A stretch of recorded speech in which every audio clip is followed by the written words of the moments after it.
Les experts basket, saison 2, épisode 16, bienvenue sur Monaco Info pour débriefer Ali. La période que tout le monde attendait, que ce soit joueur, consultant, le début des playoffs. Eh oui, les playoffs, forcément, tout le monde attend ça. Donc, je suis prêt, débriefons donc. Eh ben voilà, le signal est donné, on attaque tout de suite par le débrief de ces deux premiers matchs.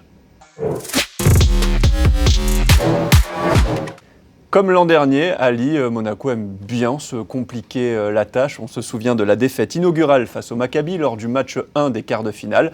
Eh bien, rebelote cette saison face au Fener, une défaite 95-91 après prolongation. Pas vraiment la meilleure manière d'entamer une série. Tout à fait, ça prouve que cette équipe de la Roca Team est une équipe à réaction. Vous l'avez dit, le scénario de la saison dernière est en train de se réitérer. Donc, oui. Ils ont pris une claque au match 1. Pour moi, le match 1, il a été littéralement donné par l'équipe parce que plus 9, il reste à peu près 4 minutes. C'est ça. Normalement, tu mets la main tu mets le ballon sous le bras et tu gères la fin. Il y a eu beaucoup de tirs un peu olé-olé. Et voilà, des choix vraiment contestables. Et en face, ils en ont profité. Vous parlez peut-être des derniers tirs dans ces 4 dernières minutes, des arrières, on va tous les mettre dans le même sac, que ce soit Mike James, Jordan Lloyd ou Eli Okobo, qui ont peut-être privilégié des options individuelles, des tirs un peu forcés. Et voilà, ça n'a pas fait la différence. Tout à fait. Ce qui est frustrant aussi, c'est que jusqu'à ce moment-là, ça jouait très bien collectivement. Donc tout le monde était impliqué. Donatas Motionas, qui a été extraordinaire, a touché pas mal de ballons. Ce qui m'avait pas plu aussi, c'était le fait que Sasha Obradovic s'adapte au small ball de Fenerbahçe, un small ball forcé, parce que Jonathan Motley était blessé. Et ce que je n'aimais pas, c'est qu'on n'a pas pu utiliser la force de Donatas Motionas, c'est-à-dire utiliser le fait qu'il y ait une vraie domination physique dans la raquette. Après, je peux comprendre qu'il avait un peu peur sur la défense, en ayant des joueurs comme Nigel Hayes-Davis qui jouerait poste 5, qui puisse s'écarter à 3 points. Mais voilà, on n'a pas pu punir offensivement cette configuration de Fenerbahçe. Et Fenerbahçe a fait mal avec ses qualités. Le tir à 3 points, on le rappelle, meilleure équipe de l'Euroleague dans l'exercice, avec plus de 11 réussites par match. Ouais. C'est comme ça qu'ils sont revenus et qu'ils sont passés devant. Oui, bien sûr. Et puis, on parle beaucoup de l'adresse à 3 points de Fenerbahçe, mais moi, ce que j'apprécie encore plus dans leur jeu, c'est la qualité des tirs à 3 points, parce que c'est amené souvent par des bons mouvements collectifs, de la pénétration, ensuite du fixation ressortie de balle, ou alors en utilisant vraiment des systèmes pas mal d'écran à l'opposé du jeu. Et donc, vraiment, la qualité des tirs, c'est quelque chose qu'il faut souligner beaucoup. Les équipes, on le sait, se connaissent par cœur, encore plus à ce niveau de la saison. Il y a toujours dans les séries, on dit, un facteur X qui va faire basculer telle ou telle rencontre. Ce coup-ci, c'était l'Américain Nathan Sestina. 16 points, 4 sur 5 à 3 points. On ne l'attendait pas à ce niveau-là. Oh, on ne l'attendait pas à ce niveau-là, parce que dans la rotation, il était un petit peu perdu. Mais c'est ça la force de ces gros effectifs d'Euroleague, où on peut te trouver un joueur comme ça, qui sur une bonne soirée peut faire totalement sauter le verrou de la défense adverse. Donc le small ball, ça l'a beaucoup aidé, parce que justement, tout le monde jouait au large, et il a pu utiliser ses qualités de shooter. Et c'est vraiment la définition même d'un facteur X sur un match de play-off de Euroleague. Monaco était donc dos au mur, victoire obligatoire vendredi soir et victoire il y a eu 93-88. Là encore un match à rebondissement, des runs de part et d'autre, mais ce coup-ci, ça a tourné en faveur des Monégasques. Oui, alors là c'était un match stressant. Oui. Pour le coup, je vais vous dire que j'étais... En plus celui-là, vous l'avez vécu dans la salle. Ah oui, je l'ai vécu dans la salle, donc je l'ai vécu intensément, parce que là je me disais que là si Fenerbahçe le prend, les rêves de Final Four de la Roca Team sont terminés. Alors j'ai 100% confiance au fait que Monaco gagnera un match à Fenerbahçe, mais 2, ça me paraissait beaucoup trop. Donc un match dans une configuration un peu similaire, mais renversée. On va dire Monaco commence très fort. 26-11 d'entrée. Et ensuite, l'adresse à 3 points de Fenerbahçe prend le pas. Mais ce que j'ai aimé, c'est que ce coup-ci, Sasha Obradovic ne s'est pas adapté au jeu de Sarunas Selikevicius, le coach de Fenerbahçe, mais c'est l'inverse. Là, pour le coup, il a utilisé ses big men, il a utilisé Motionas, et on a eu aussi Jaïté qui a fait un passage très, très, très crucial à la fin du match. On en parlera un petit peu plus tard dans votre point d'Ali, notamment comment est-ce que le Fener est revenu. Encore une fois, un orage de 3 points avec les 2 arrières, les 2 shooters fous. Ça a d'abord été Wilbekin, 23 points, et ensuite Dorsey qui a pris un énorme coup de chaud dans le 3e quart-temps, 48 points à eux deux. Oui, tout à fait. Alors ils ont mis beaucoup de tirs, beaucoup de 3 points, et on a dit que ces 2 joueurs-là étaient vraiment extraordinaires. Mais il y a une chose que je veux souligner par rapport aux 2 premiers matchs, c'est que Monaco doit absolument maîtriser son jeu de défense en transition. Pour le coup, sur les 2 matchs, Monaco a été, excusez-moi du terme, nul sur la défense en transition. Souvent, il y a eu rebond et Fenerbahçe qui relançait le jeu très vite. Rebond et ensuite c'était course. Et les joueurs de Monaco ne savaient pas quel joueur prendre. À chaque fois, on se retrouvait avec un shooter ouvert à 3 points. Donc, pour moi, au-delà des performances individuelles de ces 2 joueurs-là, c'est aussi la faiblesse de la défense de transition de Monaco qui a permis à ces joueurs-là de prendre feu. Il y avait -9 à l'entame du dernier quart-temps. De vraies ressources mentales aussi côté monégasque pour renverser cette partie-là. C'est vrai qu'on avait quelques scénarios pessimistes en tête à l'entame du 4e. Comment est-ce que Monaco, vous en avez un petit peu parlé avec notamment l'apport de Mame Diaité, a fait pour prendre ce match finalement? Meilleure défense en transition, meilleure défense sur les shooters. Et il faut aussi le dire, Fenerbahçe qui a un peu déchiré la feuille au 4e quart-temps. Ils n'avaient pas shooté à 70% à 3 points tout le match. Ouais, tout à fait, qui ont raté pas mal de tirs de tête. Ils ont dû faire 2 sur 10 sur le 4e quart-temps ou 1 sur 10. Donc c'est ces 3 facteurs-là. Et le fait justement d'utiliser un grand, Motiejunas qui avait fait le taf offensivement, aussi défensivement, il a fait pas mal de stops, mais Mame Diaité a été vraiment important sur certaines défenses, notamment sur 2 pénétrations là, de Fenerbahçe, où il a vraiment gêné le tir et ça a pu prendre le rebond. Ah oui, très intéressant aussi, au match aller, Monaco a été battu au rebond, au match 1 a été battu au rebond, au match 2, Monaco a gagné le rebond. Ça aussi, ça va être une des clés, c'est vraiment gagner la bataille du rebond. Parce que si vous donnez une deuxième chance à cette équipe-là, c'est 3 points. Une ligne de stats que j'ai à vous donner, Mike James, dont on a souvent vanté le niveau stratosphérique cette saison, qui est, à mon sens, un peu en dedans, en tout cas, depuis le début de la série. 8 points, 7 rebonds, 7 passes. Est-ce qu'on voit aussi ce nouvel aspect, quand il n'arrive pas à mettre dedans, il force moins que l'an dernier, il implique plus ses partenaires, c'est ça qu'on veut voir aussi de lui quand il ne trouve pas la mire. Alors, au match 1, je trouve qu'il a pas mal forcé le duel avec Calates, parce que Calates, il faut le dire, au match 1, à la mi-temps, il s'est occupé de son cas, il n'a plus vu le jour. Et autant sur le match 2, oui, je trouve que c'est beaucoup adapté, mais même quand il ne score pas, et d'ailleurs c'est la première fois depuis le début de la saison, il n'a pas scoré plus de 10 points. C'est vrai. C'est complètement dingue comme stat, pour dire la saison stratosphérique qu'il fait. Mais ce qui est cool, c'est qu'il a resté utile, vous l'avez vu sur ses stats, 7 rebonds, 7 passes décisives. Il reste utile, je trouve que défensivement, c'est compliqué pour lui. Okay. Je trouve un peu fatigué, un peu émoussé. Donc j'espère que ces 4 jours vont lui permettre de retrouver un peu son mojo. Et que, voilà, mais en tout cas, ce qui est vraiment encourageant, c'est que Monaco peut gagner sur un match Mike James stratosphérique. Parce que on a Elio Kobo qui fait un début de série extraordinaire. Et Jordan Lloyd, qui, quand il se bat pas avec Guduric tout le match, ça permet de montrer quel genre de joueur extraordinaire qu'il est. Donc c'est aussi ça la force de Monaco, c'est le fait d'avoir pas qu'un seul super attaquant, c'est d'en avoir 2 autres qui traînent derrière. Un coup d'œil aller rapidement sur les 3 autres séries. Celle qui semblait le plus déséquilibrée sur le papier, ça se confirme. Le Real mène 2-0. Par contre, vraie guerre entre le Barça, l'Olympiakos et le Pana et le Maccabi. Un partout là aussi. C'était prévu, excusez-moi. Alors, c'est un peu mon les travail. Les braquettes d'Ali Traoré. Voilà. Moi j'avais fait des pronos pour l'instant. Ça se passe exactement comme je l'ai prévu. Tout à fait. J'avais dit Olympiakos en 5, Monaco en 5 et Panathinaikos en 5. Pour l'instant, tout se passe bien. Et par contre, Real Madrid, j'ai dit 3-0. D'accord. Ah non, j'ai dit 3-1. Je vois bien Baskonia en prendre un à la maison. D'accord. Alors, pour terminer avec les pronos d'Ali Traoré, Monaco prend le match 3 ou le match 4 en Turquie? Le match 3. Le match 3. Pour moi, c'est le match balance. Faut le prendre celui-là. Okay. Tu prends le match 3, la pression, elle est, mais sur Fenerbahçe à fond. Donc, pour moi, Monaco prend le prochain match. Et après, ils peuvent se permettre un petit faux pas ensuite sur le match 4. Mais c'est pour ça, pour moi, il fallait absolument gagner le match 2. Maintenant, le match 3, c'est le match à prendre. Et je sais que Monaco le prendra. Voilà. On signe. Voilà. Amis parieurs aussi, si vous êtes fan de paris sportifs, écoutez les conseils peut-être d'Ali Traoré. Et si ça ne marche pas, vous pouvez lui envoyer m'envoyez pas de message. J'ai connu ça pendant ma carrière. Je ne veux pas recevoir de messages. Bon, rapidement aussi, le point en Betclic Elite. Ça intéresse forcément un petit peu moins par rapport aux playoffs d'Euroleague. Mais voilà, 2 victoires pour la Roca Team à Rouen, 99-82. Un gros carton face au Portel, 101-67. On passe au point d'Ali. Poursuivons l'analyse de cette série, mon cher Ali. Vous en avez un petit peu parlé dans votre chronique aujourd'hui.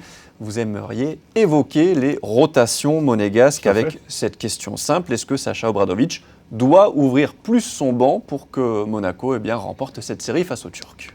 Alors, on l'a vu, oui. Au match 1, l'équipe a joué avec 7 joueurs, 7 joueurs et demi. Au match 2, un peu plus. Oui. Et notamment avec l'entrée directement sur le match de Mathieu Strazel dans 5 majeurs, on n'en a pas parlé, qui a été très très bon, Mathieu, notamment sur la pression défensive qu'il a pu mettre, la justesse dans le jeu et quelques tirs hyper importants. Donc clairement, oui, il doit ouvrir son banc. Après, c'est pas le seul, parce que Fenerbahçe, sur le match 1, ils ont eu 5 joueurs qui ont joué énormément aussi. Voilà, les coachs, c'est une tendance. Alors, on va se pareil en NBA aussi. Ils ont tendance à resserrer leur rotation sur les playoffs. Mais il ne faut pas aller dans l'extrême non plus et jouer qu'avec 7 joueurs parce que la série, elle va être longue. Je vous dis, cette série, elle ira en 5 matchs. Je n'en démords pas. Donc, clairement, il faut utiliser son banc. On a dit entrée de Strazel importante, entrée de Jaïté très importante. On peut peut-être penser aussi à un moment donné, il faudrait peut-être donner un peu de temps à Cornélie, qui sait. Après, vous savez, ça fait partie aussi de la vie d'un joueur qui joue dans un gros club d'Euroleague, c'est que la concurrence, elle est à fond. Dante Hall, qui avait fait un bon passage, Dante Hall, qui est plus trop dans la rotation. Il faut savoir saisir sa chance. Même j'ai été l'a saisi, Mathieu Strazel l'a saisi. Pour moi, Dante Hall l'a saisi, mais malheureusement, il n'a pas eu non plus de temps de jeu en plus. Donc il faut être prêt tout le temps, donc ça fait partie de la vie d'un environnement ultra concurrentiel.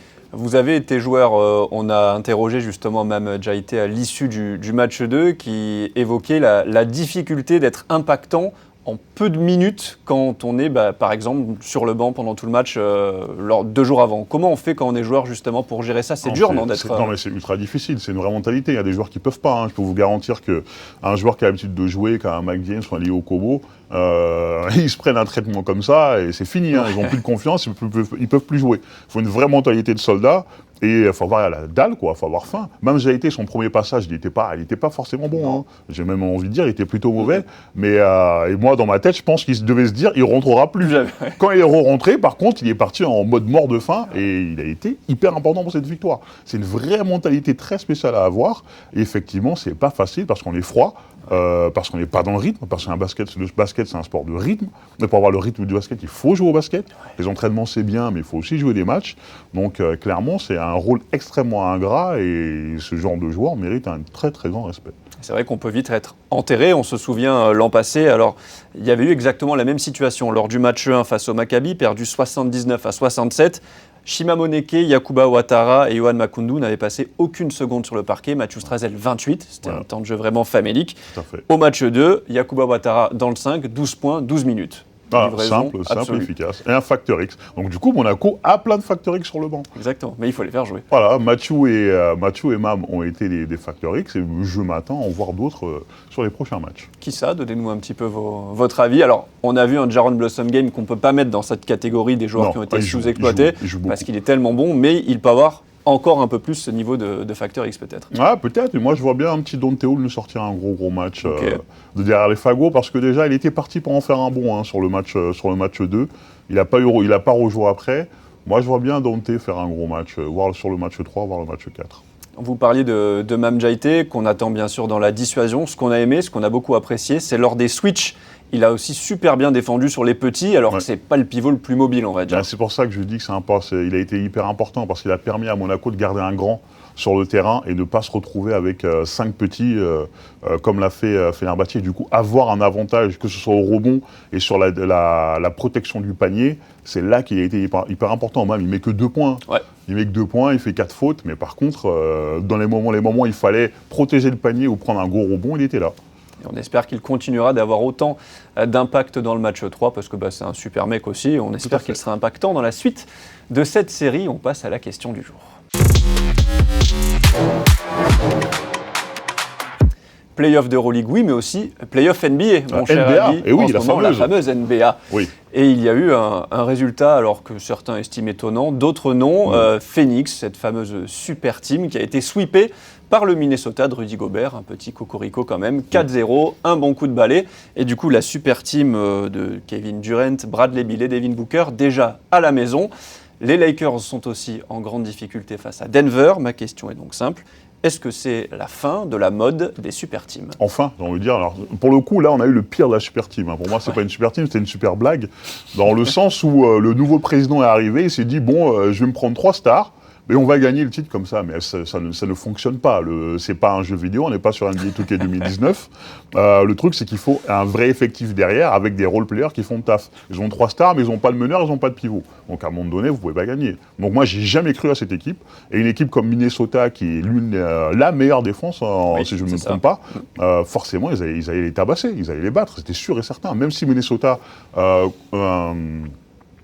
dépend énormément d'Anthony Edwards pour scorer, mais à partir du moment où tu es une assise défensive, tu peux aller loin. Et Phoenix, pour moi, c'est une expérimentation, c'est un NBA My 2K player. Et qui a tourné à la catastrophe, puisque si on regardait dans le rétro, à l'époque où ils avaient DeAndre Ayton, etc., ils étaient aux portes des finales NBA, finales de conf. Là, ils se retrouvent avec aucun tour de draft jusqu'en 2031. Et une masse salariale. Ah non, c'est catastrophique. C'est catastrophique dans le sens où le nouveau propriétaire, il a fait son petit jeu, il a fait son petit truc, il a pris sa manette. J'ai 3 superstars, allez, c'est parti. Alors j'ai envie de dire, si ça peut enterrer totalement le principe de super team, de toute façon, ça va être enterré parce qu'il y a une nouvelle convention collective NBA qui limite punit les équipes avec des super teams. Donc maintenant, ça va être à la Denver. 2 superstars, et après, une bande de role-players qui font tous leur taf correctement. Et ça, c'est très bien, c'est le basket que j'aime, c'est le basket avec lequel j'ai grandi.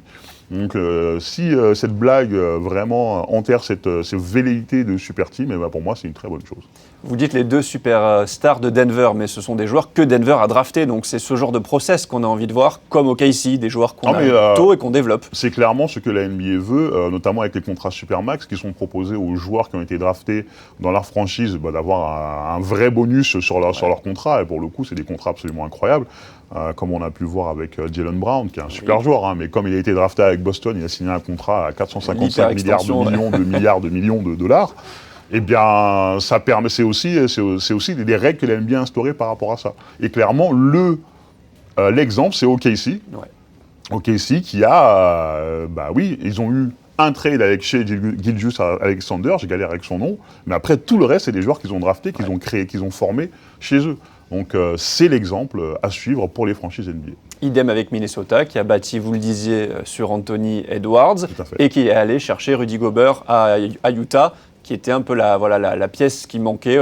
C'était pas gagné, si vous vous souvenez, l'an dernier, tout le monde se moquait d'eux. Beaucoup de gens disaient que le trade de Rudy Gobert était le pire trade de l'histoire du basket, parce qu'ils avaient lâché pas mal de assets et de drafts. Et finalement, non. Il fallait un petit peu de temps pour s'habituer à jouer avec 2 pivots sur le terrain, Karl Anthony Towns et Rudy Gobert, et avec une superstar comme Anthony Edwards. Et maintenant, vous voyez, après le reste, c'est vraiment des joueurs solides, des Mike Conley, des Jaden McDaniels, etc., des Naz Reid. Et voilà, j'ai une vraie équipe de basket avec 1 ou 2 superstars et des joueurs super bons dans leur rôle.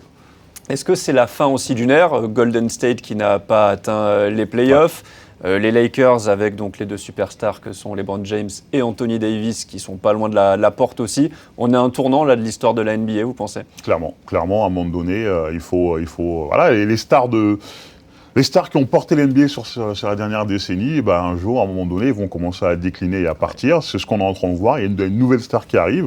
Et j'ai envie de dire, c'est bien, ça fait partie du cycle de la vie, c'est l'histoire de la vie, le cycle éternel. Oui. Le Roi Lion.